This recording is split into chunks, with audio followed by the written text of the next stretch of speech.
Should we leave our instruments in the car? Luna cautiously inquired. I think it'll be fine. We'll only be there for a few minutes, Thorn pointed out. No one will steal them. As Dusk and Luna headed into Jack's, Thorn locked the vehicle. The scenery around Jack's was beautiful as always. The black-haired goth stopped for a moment to admire the leaves dropping from the autumn-tinted tree, before heading inside with the other girls. Well, hello there, girls. It's been a while since I've seen you, the familiar voice of the town's mayor stated. The man had reddish hair and was a bit more heavy-set. He also wore a blue shirt and tighty pants. Hey, Mayor Corey, how have things been doing? Dusk inquired. Oh, just lovely, the Mayor Corey smiled. The mayor certainly wasn't really a man to complain, so the statement didn't really mean much. He was the type of person who would always have his house on a fire and still be pleasant, just to keep up the social niceties. Girls, great to see ya, Jack smiled as he came out from the back. What would you like to order this afternoon? Actually, I came here to talk to you, Dusk informed. You see, Thorn, Luna, and I ran into a little issue this past week with our car breaking down and we can't really afford the payment, so I was... Dusk pointed for a moment. Thorn knew that she hated being invulnerable, so it was likely difficult for her to be such an ask. I was wondering if you were looking for some extra help. I'd like to help out if I could. Dusk gave out an awkward smile. Why, of course! How could I possibly turn down one of my favorite customers? Jack smiled. I've actually just been looking for waitresses lately. Caitlin's great, but it can be hard sometimes for her to do everything by herself if we got a big crowd. Awesome! When do you want me to start? Dusk's eyes lit up a little bit. You could start on Monday if you want, Jack answered. Great, I'll be there, Dusk said. Thank you so much. Of course, I'm looking forward to working with you, Jack smiled. What about you two? Have you got jobs lined up to pay for the repair? Mayor Corey inquired, apparently overhearing their conversation. Yeah, we do, Thorn prematurely stated. We're going to work with our parents. Wonderful. That's a wonderful idea, Mayor Corey exclaimed. I'm sorry to hear you girls have car trouble, Jack somberly apologized. By the way, here's your coffee, Mayor. Thanks, Jack. I've got to get to a meeting, but I'll see you girls later. Mayor Corey waved as she headed out the door. Speaking of that, we've got to get her to our meeting too, Luna reminded the other two girls. Yeah, we've got a manager now, Thorn shared. You do? Congratulations, girls. Jack came over to give each girl a congratulating hug. I can't think of anyone more deserving than you. Thanks, Jack, Dusk said, as she hugged the restaurant owner Jack back.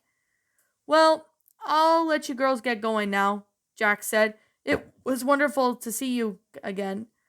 I'll see you girls again soon, and Dusk, I'll see you on Monday at 8 a.m. sharp. Bye, the girls waved as they headed out of the car. What a guy, Thorn smiled, appreciating Jack's generosity. The car had came to a halt as Thorn pulled up to the closest parking spot where she could find a Decade Records.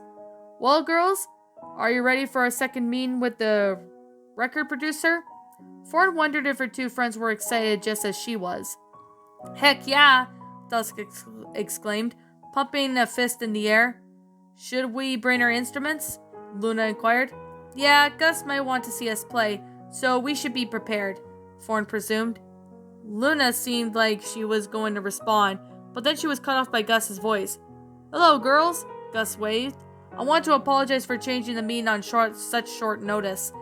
An absolute dreadful thing that came up on Thursday and I couldn't reschedule. A problem with an artist? Dusk guessed. No, a company budget meeting, Gus shuddered. It's the most boring thing, so I can think of for once to spend one time. Oh, but oh well. Someone's gonna do it. Anyway, come on inside. And bring your instruments. I'd like to hear you play a couple of songs. We are actually just planning to do that, Thorn said, lifting her guitar out of the vehicle. Excellent, Gus exclaimed. Thorn, Dusk, and Luna followed the manager in the building, once again admiring all the posters on the wall. This time they were just thinking about how cool these posters were. Now Thorn imagined of what it would be like to live the ones of lives people were. She and her two best friends could very well be down that path. Feel free to set up your instruments, Gus informed, as she then sat down on a fancy office chair by his desk. As Thorn unzipped her guitar case, Gus continued to talk to them. So, have you girls ever thought about you might want your single-off album to be? Gus inquired. This has been something the girls had discussed a bit before, but never length. They usually debated Earth, Wind, Fire, and Air and Hex Girl, but could never have come to the consensus. A little yes, Luna informed. We go back and forth between our two songs, Hex Girl, which you heard, and Earth, Wind, Fire, and Air, Thorn elaborated. And why you debate about which one? Can't you just pick one and move on? Gus asked just in a blunt way. Thorn was admittedly a bit offended by that thought, just of choosing one and be done without putting much thought into it. Well, it's important for us just to pick the right one. Luna and I say Earth, Wind, Fire, and Air because it shows off that we're passionate about it, Thorn informed. And I say Hex Girl because we got to show our identity right into the audience faces, Dusk said, in a mix of forcefulness and silliness. We need to show people who we are that way, and that we're not ashamed of it. So you all want to show people who you are? Just a logist of how best to introduce yourselves, Gus observed. Go with Hex Girl. The environment angle is good, but Hex Girl feels like more of an introduction. I obviously haven't heard the other one, but when you performed that song for the first time, I was wowed. I knew exactly who you were and what type of personalities you had as artists from that song. You should approach the singles as graduational introduction to that what your band stands for. With every song, you're increasingly showing off your audience what you're passionate about. That's why I asked why you shouldn't just pick a song and move on. I wanted to test the girls to see if you knew the correct way to choose a single. Clearly, you do, of course. At the end, it's always up to you. But in a manageable strategy standpoint, I advise you to make Earth, Wind, Fire, and Air a single second. Wow, that's actually a good advice, Luna said a bit in awe. Indeed it is. I've managed pretty many bands in the day, and the neat things that seems to get people most interest in the band is convoying in a strong sense of artist identity right off the bat. No one wants some generic song that doesn't tell them anything. They just want the type of music that they're most passionate about making, and what you stand for as a band, Gus explained. Now I'd like to discuss album strategy. So to do that, I need to hear all the songs that you're planning to put on the CD. All of them? Dusk gasped. Yes, all of them, Gus said, slightly chuckled. You have 6 songs ready to go, correct? 7 now, Thorn corrected. The girls have been busy working on the 7th song for the album all week. Excellent! Let's hear the 6 I haven't heard. Whenever your girl's ready, Gus instructed. Thorn didn't really like to be put on the spot, but she figured that this must be a method of Gus's madness. Picking up her guitar and looked over at the two bandmates, Luna was at the keyboard and Dusk was just finishing setting up her drums. Ready when you are, Luna said to Thorn and Dusk. Alright, 1, 2, 3. Dusk counted up before starting playing. Thorn strummed the final note on her guitar as they were concluding playing Hoodoo Voodoo. That was incredible, girls. Gus was so excited that he stood up and clapped. All the songs you played were bursting out with energy, and I could tell every word was acoustic to your artistic little hearts. If I had known better, I'd say I hear a bass guitar in Earth, Wind, Fire, and Air, and you girls didn't even have one. It makes real talent to be able to play a bass guitar without actually playing it. Thanks, Gus, Thorn smiled warmly. It seems like your girls are on the great path to making your first album. None of these songs sound like a filler at all. So it's clear that you girls are truly putting all your making in this album expression like yourselves, Gus complimented. The only suggestion I have is maybe make the last song that you play a little, what was it called again? The Good Dad Girls? That's Good Bad Girls, sir, Luna corrected, as she held back a giggle. Yes, that's what I meant. Good Bad Girls. How about when you make her feel in that song a melody, Gus suggested. A melody? What do you mean? Dusk asked, and a hint of confusion present in her voice. Well, I'm going to say is that in most delicate way I can, Gus stuttered. I love everything about this song as it is. I just don't want you girls to be in charge of everything you already have. However, if it feels, how should I say it, a tad incomplete, try mixing that with the other song and a really good complimented. Well, there's another band called Rude Boy and the Sky Tactics. Oh, so you think we should have a feature in that song? Fawn realized. Oh god, I hope you're not suggesting we have our guest rap or something. Those are always so cringy, Dusk sighed. No, I'm afraid that would be quite impossible with this band. You see, they're all dead, Gus revealed. So would be profiting some dead guy by reusing his band's music? Dusk gasped. No, not at all. What I had in mind was mixing the track with If You're Dead Right, Mate. The band was originally going to release it as their next single, but unfortunately they all died in a horrific plane crash, Gus explained. Oh my gosh, that's horrible. Fawn hung her head a little.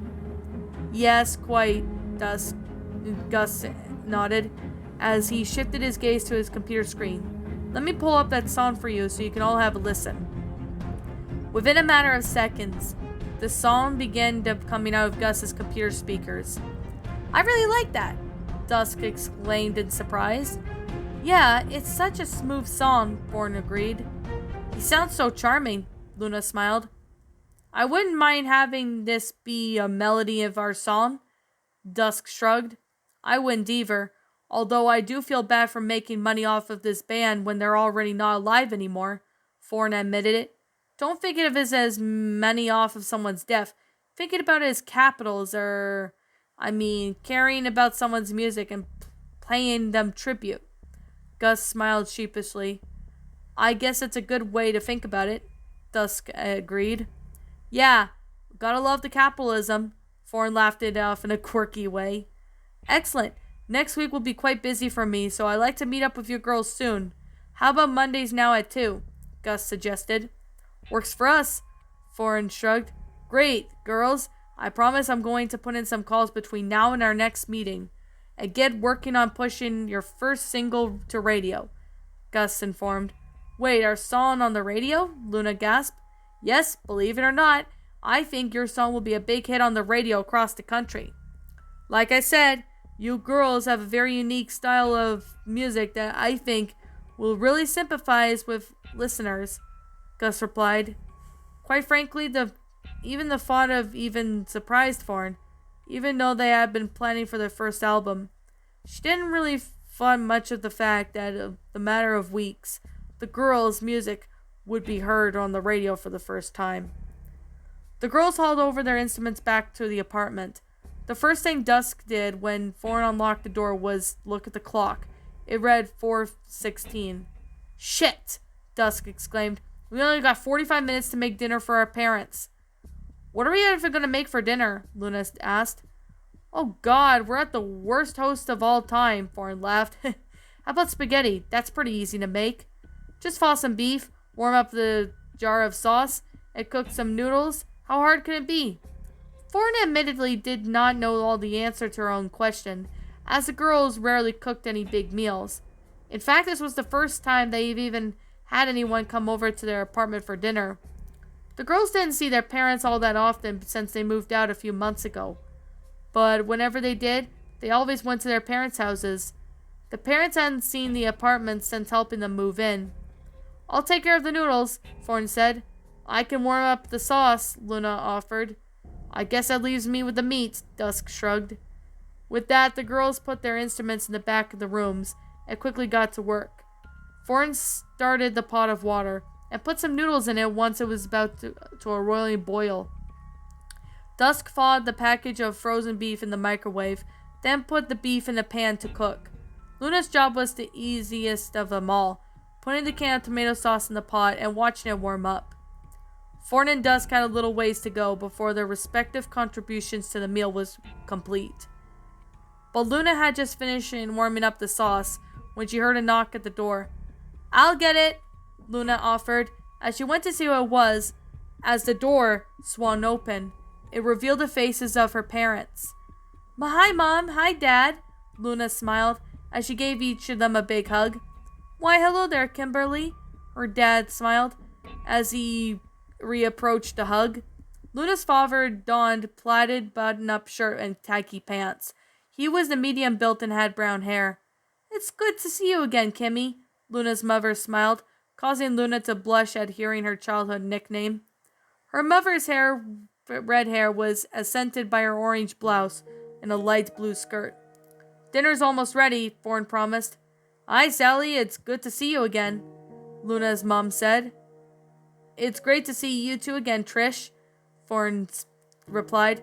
Her attention was quickly diverted by the sound of the kitchen timer, signaling that the noodles were done. "Hey, Sally. Hey, Jane," Luna's father greeted. "Hi," Thorn waved, as she quickly put her hand back on the pot and to dump the cooked noodles in the strainer. "Hey, Mark," Dusk waved. "Great to see you again, sweetie," Trish smiled at Dusk, who was the only girl who had previously not greeted. "So how are things with you?" Thorn inquired. "Oh, they're good," Trish smiled. "Fanes have been so busy with me and my teaching job, and your father has been keeping busy at the dentist office." "That's great," Luna started to say, before she was interrupted by another knock at the door. "I can get it this time," Thorn offered, as she walked fast to the apartment door. "Sally!" The voice of her father shouted in delight as she opened the door. He had gray hair and was still wearing his white pharmacist coat from work along with dress pants. "It's so great to see you." "It's wonderful to see you too, Daddy." Thorn initiated a hug. "Hi, Robert." Luna waved as she stirred the spaghetti sauce a little, just to make sure it was continuing to stay warm evenly. "So nice to see you again, Kim. It feels like it's been a while," Robert McKnight said. A chorus of highs and hellos came from Luna's parents and Dusk. "How long have things been at the pharmacy?" Trish inquired. "Oh, they've been great. We've been keeping busy," Robert answered. "All right, the meat is ready," Dusk informed everyone.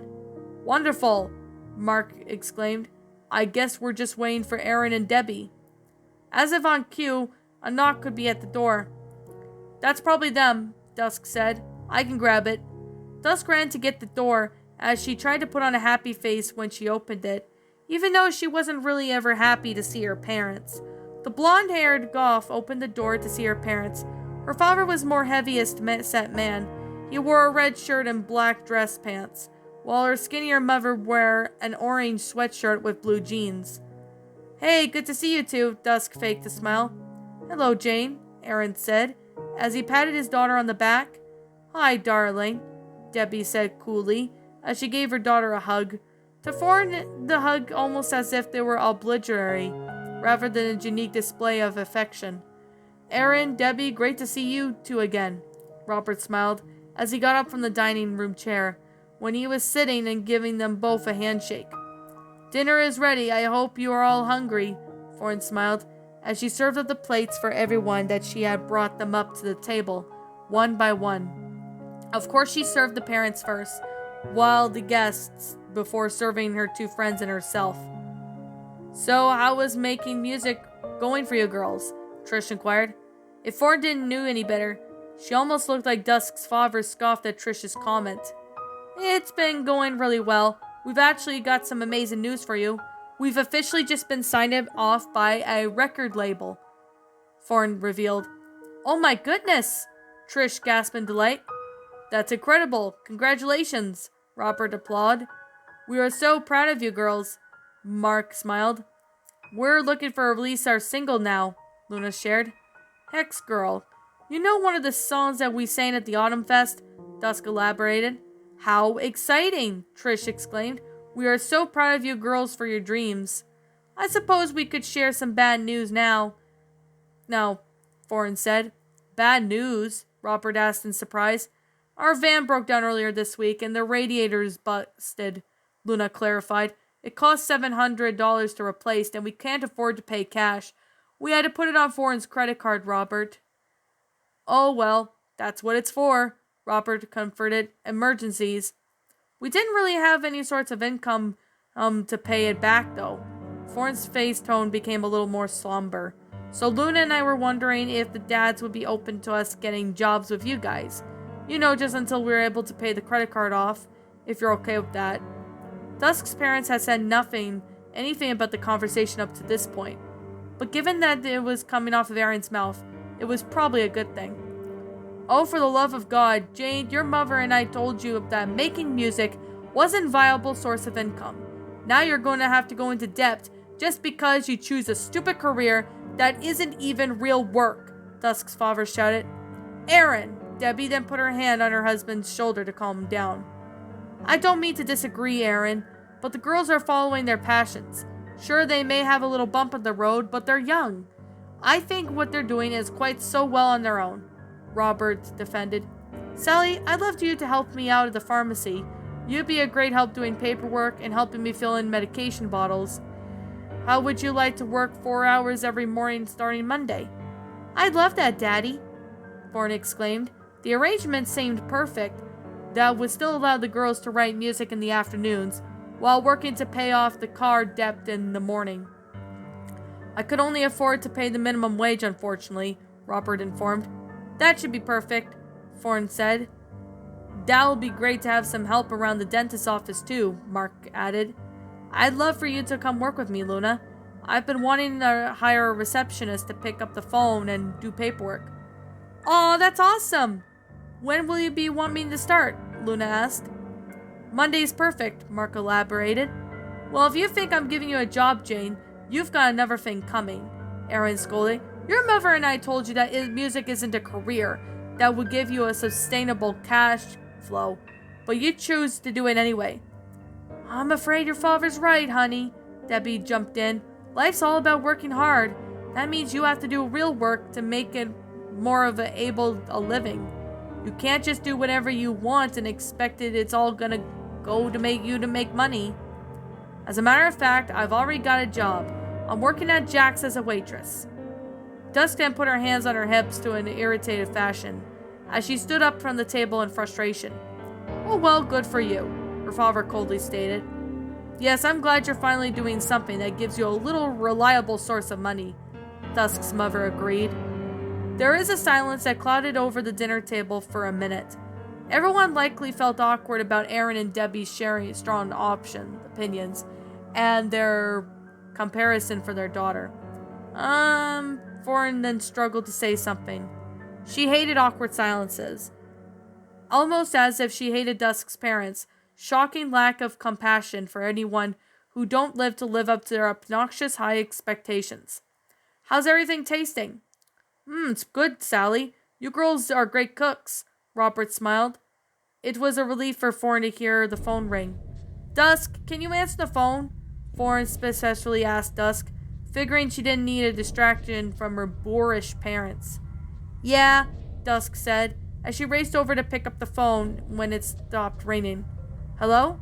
There was a pause that could be heard, presumably at the person at the other end was speaking. What? Dusk screamed. Foreign and Luna looked quite concerned, and so did her parents. Thank you so much for calling. Dusk set the phone down as she raced to her bedroom. Within a few seconds, she changed back and charged back to the dining area with the alarm clock in her hands, quickly plugging the outlet of the kitchen as she blurted, What's the phone number station for KWPL? It's 101.3, darling, Trish answered. But why? What happened on the phone? Dusk didn't answer and just continued to dial on the radio alarm clock until it was at 101.3. A few seconds, the end of the song could be heard, followed by a man's voice. It appeared to be a pre-recorded transition between songs. KWPL number 1 for new music. came out of the radio before the DJ Mel began talking over a very familiar sound to the intro of their song. It's from the Hex Girls, a local band from right out of Oakhaven. Here's their new one. The track's called Hex Girl. Check it out, the DJ announced.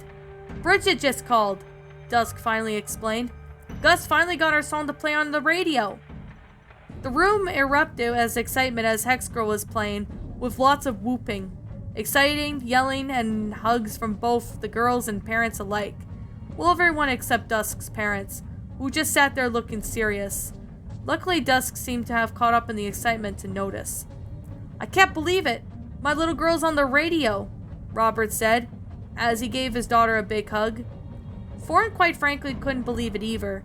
This felt like it was the first step into finally putting their music out there in the world for the world to hear.